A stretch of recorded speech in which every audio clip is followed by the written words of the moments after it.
자, 오늘도 또 월요일이네. 자, 생각 좀 해봅시다. 먼저 좀 브리핑부터 한번 짚고 갑시다.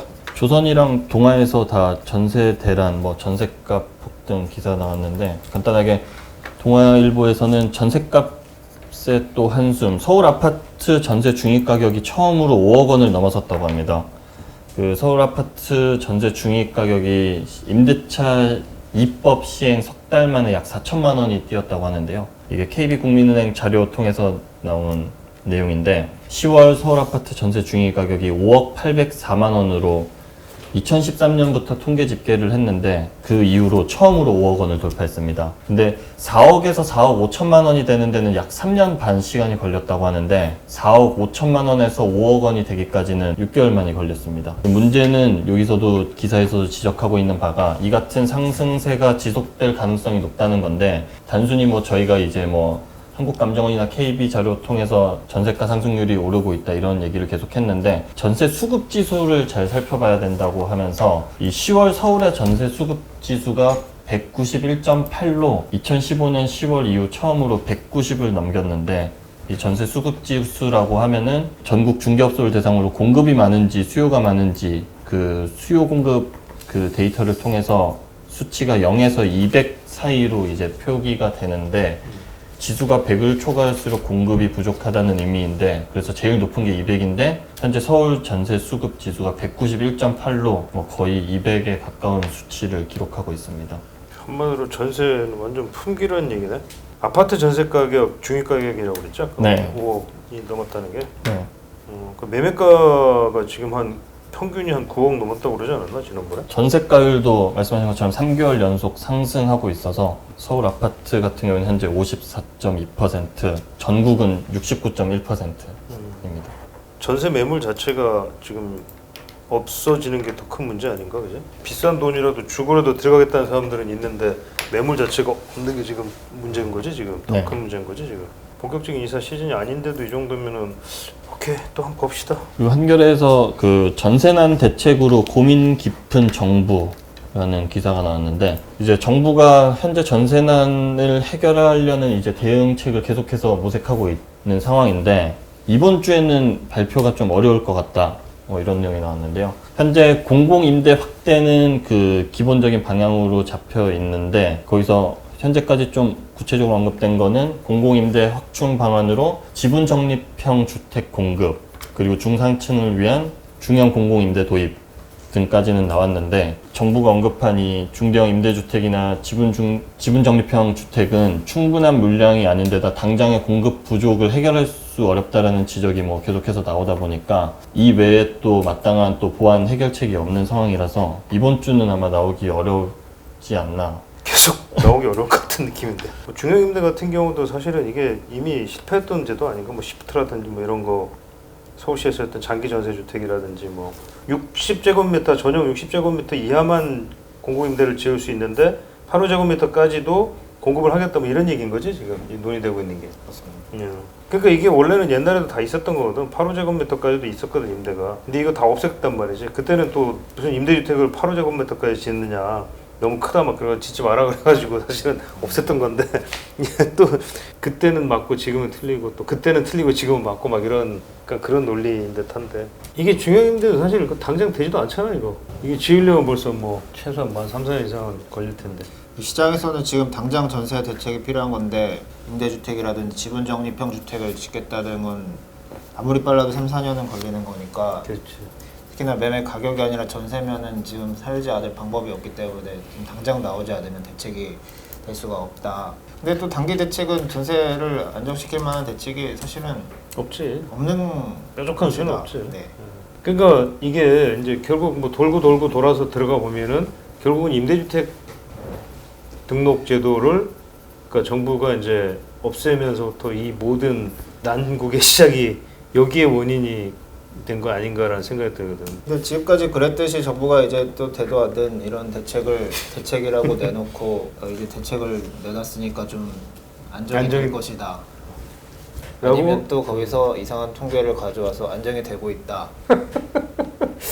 뭐 어떻게 차관도 새로 바뀌고 했다니까 좀 전체적인 뭐 개각 얘기도 나오는 분위기 같던데. 근데 이번에 국토부 차관으로 가신 분이 청와대에서 이 부동산 정책들을 윤석열 만드는데 차관. 깊게 관여를 하셨던 분이라고. 청와대 국토교통비서관. 그렇지. 네. 근데 이분이 나도 국토부 출입할 때 네. 이제 뭐 좀 자주 이렇게 통화도 많이 하고 뭐 했었는데 그렇게 꽉 막힌 스타일은 아니거든. 박근혜 정부 시절에도 많이 중용이 됐고 했던 국토부 정통 직업 공무원 출신이라서 의외로 또 뭐 다 잘 할 수도 있지 않을까라는 기대감도 나름 있긴 한데 기존에 약간 박선호 차관하고는 조금 스타일이 다를 거야 아마. 나중에 언제 한번 그 얘기는 따라 한번 해봅시다.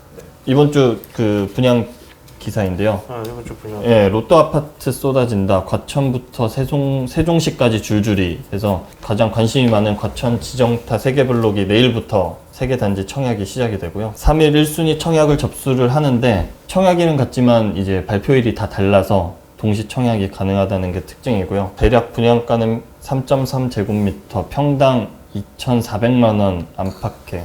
요게 그러니까 이제 과천 거주자 1순위도 있지만은 이게 수도권 전체도 지금 청약이 가능한 물량이 있는 거지. 네. 수도권 거주자들도 네. 그러니까 다른 서울 및 수도권 과천을 제외한. 네. 근데 그렇게 되면은 이제 과천 물량이 어차피 뭐 경쟁률이 뭐 제한될 거고 수도권 쪽에서는 거의 뭐 어마어마한 경쟁률이 나올 것 같다는 예상이 많더라고. 70점 이상이 되지 않을까 뭐 그런 얘기가 나오고 있습니다. 경쟁률도 수백 대 1은 기본일 것 같고. 일부 주택 8호 초과 주택형은 이 가점제도 아니고 추첨제이기 때문에 그렇지. 그냥 막 아무나 넣을 수 있는 거야 쉽게 말하면. 가점 50%, 추첨 50%. 그냥 뭐 못 먹는 감 찔러나 보겠다고 일단 넣어볼 수도 있는 거 아니야? 네. 세종시도 보니까 좀 입지는 괜찮은 것 같던데 그. 세종 행정중심 복합도시에 있는 세종 한림 프레버라고 458가구가 오랜만에 좀 공급이 되는 것 같네. 네, 1년 4개월 만에 공급되는 아파트라고 여기도 하더라고요. 좀 경쟁률이 치열하겠네. 어차피 분양가 상한제 적용될 테니까 여기도 뭐 싸게 네. 나올 거고. 중대형 평형대로만 구성되어 있는데 103제곱미터가 전용 103제곱미터가 가장 적은데 작은 평형대인데 그게 4억 5천만 원대입니다. 아 싸네. 네. 세종시도 이게 핵심은 한 3천만 원까지 거의 육박하지 않나 지금? 2천 원 넘었고 평당. 중무속은 공시 가격 가지고 한번 좀. 정부가 공시가격을 이제 시세 90%까지 올릴 것이다라는 관측이 계속 나왔었던 상황인데요. 27일이죠. 국토연구원과 국토교통부가 공청회를 열고 이 부동산 가격 이른바 현실화안이라는 공시가격 상승안의 계획을 발표를 했습니다. 일종의 여기에서. 로드맵인 거지. 네. 그러니까. 여기서는 크게 세 가지 방안을 제시를 했는데 각각 시세 80%, 90%, 100%까지 공시가격을 끌어올리는 방안들에 최대 대해서 그러니까. 네, 맞습니다. 제시를 했고 근데 여기서 사실상 시세 대비 90%까지 공시가격을 올리는 방안이 거의 확정이 된 상황이라고 알려져 있습니다. 이 민주당이라든지 정부에서 사실상 그런 방침을 밝혔기 때문에 90%까지 가는 게 거의 기정사실화가 된 상황이고요. 현실화율 90%, 시세 대비 90%까지 공시가격은 어떤 부동산이든 다들 상관없이 결국엔 거길로 맞춰진다. 근데 부동산 유형에 따라서 속도가 다릅니다. 예, 속도가 유형에 다르고. 따라서? 네네. 이 아파트, 빌라, 다세대 주택 같은 공동주택에 속하는 이런 부동산의 경우에는 또 시세에 따라 나눠서 시세 10억 원 이상은 바로 3년 안에 2025년까지 시세 90%까지 공시가격이 상승하게 될 전망이고요. 시세가 9억 원부터 15억 원에 속하는 아파트 등 공동주택은 2027년까지 가요. 7년간에 걸쳐서. 그리고 9억 원이 안 되는 9억 원 미만의 시세를 가지고 있는 공동주택을 2030년까지 앞으로 10년간 현실화율을 90%까지 올리게 됩니다. 이 공동주택의 경우 공시가격의 현실화율이 현재는 69% 정도인데 대략 20%포인트 정도 크게 공시가격이 상승하게 되는 상황이고요. 근데 여기서 이제 주목해야 될 것이 지금까지 정부의 보유세 인상안이 주로 다주택자들을 대상으로 하고 있었던 것이 사실인데 이런 공시가격 상승은 9억 원 이하 주택도 속도는 느리지만 90%까지 끌어올린다. 올리는 거 아니겠습니까? 이렇게 되면은 지금까지 다주택자 중심으로 올랐던 종부세, 보유세가 9억 원 미만, 그것도 1주택자에게까지도 상당한 부담이 올라가게 되는 이런 효과가 예상이 되고 있는 상황이고요. 좀 구체적으로 숫자를 한번 좀 예를 들어보면 마포 레미안 푸르지오 이 아파트 전용 면적 84제곱미터를 예로 들면요. 2017년 문재인 정부 출범 당시에는 이 아파트 보유세가 1년에 154만 원, 당연히 종부세는 나오지 않았었고요. 올해는 325만 원을 아마 부담을 하게 될 텐데 이 집이 네네. 종부세도 일부 내게 되면서 그 재산세 플러스 종부세가 네네. 합친 게 이제 325만 원. 네, 이 2년 새 154만 원에서 325만 원으로 2배 이상이 올랐는데 사이에 이 아파트 시세가 9억 원에서 16억 원으로 급등을 한 상황입니다. 그런데 앞으로는 이 16억 원의 시세가 전혀 오르지 않는다 해도 공시가격이 자동으로 오르게 되면서 2025년에는 이 아파트에서 보유세를 1년에 약 766만 원을 내게 될 전망입니다. 어우, 저 깜짝 놀랐네 지금. 아니, 집 한 채 그냥 살고 있는 집 가지고 있는데 1년에 766만 원을 한 달에 거의 한 60 몇만 원씩 월세를 내는 거나 똑같은 거네요. 그러네. 월세 60 몇만 원 내는 거나 마찬가지네. 내 집인데, 그죠? 내 집인데 쉽게 말해서 세금이니까 월세 60만 원 내고 사는 거나 마찬가지일 수 있겠네, 네. 진짜. 재산세뿐만 아니라 종부세도 내게 되고 종부세하고 네, 합산으로 했을 네. 때 760만 원. 네. 종부세 같은 경우는 이 공정시장 가액 비율이라고 하는 것이 그렇죠. 이제 2022년부터 100%까지 올라가기 때문에 그러니까 이제 이거는 어찌됐건 집값이 지금 현재 상태에서 스톱이 된다고 하더라도 이만큼 계속 세금은 올라간다. 네. 고가 아파트를 예로 들면은 현재 시세 30억 원인 반포동의 아크로 리버파크 전용 84 같은 경우에는 올해 보유세가 1,326만 원. 이게 90%까지 공시가격이 오르게 되면은 2,643만 원으로 딱 2배가 또 2023년에 오릅니다. 그러면 예. 2,600만 원. 시세 반영이 90%로 오르면 2,643만 원을 내야 되는데 이 30억 같은 경우에는 그렇죠. 2천 아까 시세가 10억 넘으면은 뭐 네. 공시 가격인가? 시세 10억이라는 거예요? 시세 15억 이상이 15억 이상. 2025년까지 90%로 올랐을 때 2,643만 원. 다시 말씀드리면 계속 1주택자 기준으로 말씀을 드리고 있습니다. 이 2주택자 이상이 되면은 여기서 2배 이상으로 현재 시세 6억 원 정도인 노원구의 어느 아파트 전용 59제곱미터짜리 이 아파트는 노원구? 네. 올해 보유세 44만 원에서 올해 44만 원. 2030년에 시세 반영률이 90%까지 오르게 된다면 보유세가 116만 원으로 오르게 될 거의 전망입니다. 3배. 공시가격을 기준으로 정부가 사실상 세금을 이 정부의 뜻대로 상향하는 것에 대해서는 불만이 많이 나오고 있는데 특히나 이 언론에서 항상 지적하는 부분은 공시가격을 발표를 매년 하고 있지만 어떻게 책정을 하고 있는지를 기준을 전혀 공개를 하고 있지 않는다. 일명 깜깜이 책정? 네. 깜깜이 기준 뭐 이런 건가 그러면? 실제 거래 가격을 기준으로 하는 것 같긴 한데 언제 거래된 가격을 기준으로 정하는 것이며 과연 이게 실거래가를 기준으로 하는 게 맞느냐? 또 최근 거래가 없었던 뭐 아파트는 어떻게 하느냐? 어떻게 책정을 할 것이냐.